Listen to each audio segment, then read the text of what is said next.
सकता है उसी काम को भी 72 दिन में पूरा कर सकता है। सी बी से 33:1/3% ज्यादा एफिशिएंट है। सभी तीनों ने एक साथ काम करना शुरू किया।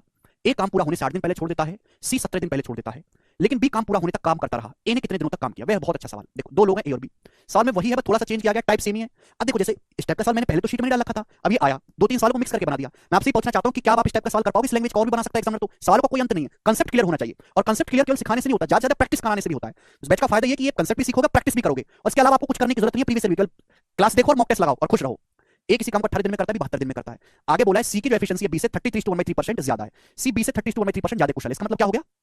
इसका मतलब ये हो गया कि बी की एफिशिएंसी अगर 3 है तो सी की एफिशिएंसी 4 है। ये एफिशिएंसी का रेशियो बच्चों, तो टाइम का रेशियो उल्टा होगा कि नहीं? 4:3, टाइम का रेशियो रिवर्स होगा। इसका मतलब ये हुआ कि अगर बी किसी काम को करने में 72 दिन ले रहा है, 4 की वैल्यू 72 18 गुना, तो सी लेगा 3 की वैल्यू 18 गुना 54 दिन।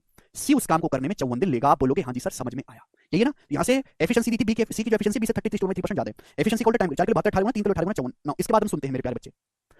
अब यहां से ए बी और सी की एफिशिएंसी का टोटल वर्क आ जाएगा 18 72 54, तीनों से कटने वाला नंबर 108 तो नहीं है, 216 216। टोटल वर्क आ गया 216।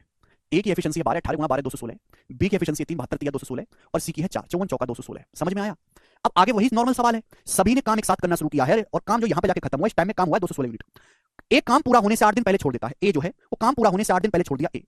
बी सी काम पूरा होने से 17 दिन पहले, सी काम पूरा होने से 17 दिन पहले छोड़ के चला गया। बी शुरू से लेकर आखिर तक काम पूरा होने तक ए ने कितने दिन काम किया? बच्चों काम यहां से शुरू हुआ यहां पे खत्म हुआ, इस टाइम में काम हुआ 216 यूनिट। ए जो है, पहले सी की बात कर लेते हैं, सी काम पूरा होने से 17 दिन पहले छोड़ के चला गया। सी एक दिन में 4 चेयर बनाता है, तो सी 17 दिन में कितनी चेयर बनाएगा? 68। अगर सी इन 17 दिन में भी काम करता तो 68 चेयर एक्स्ट्रा बनती। 68। आप बोलोगे हां जी सर। ए काम पूरा होने से 8 दिन पहले छोड़ के चला गया। ए एक दिन में 12 चेयर बनाता है, ए 8 दिन में कितनी बनाएगा मेरे दोस्तों? 96। यानी कि अगर ए आखिर के 8 दिन भी काम करता तो 96 चेयर एक्स्ट्रा बनती। आप बोलोगे हां जी सर 96 चेयर एक्स्ट्रा बनती। तो सेम टाइम पीरियड में काम होता कितना? सेम टाइम पीरियड में 216 प्लस 68 प्लस 96, 216 प्लस 96 312, 312 में 68 जोड़ूंगा 380, 380 आ गया मेरे दोस्तों।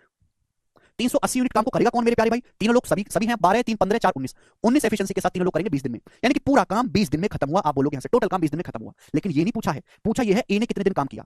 पूरा काम 20 दिन में हुआ है। ए तो काम पूरा होने से 8 दिन पहले छोड़ के चला गया, यानी कि ए ने 20 - 8, ए ने केवल 12 दिन काम किया। ये सवाल का आंसर होना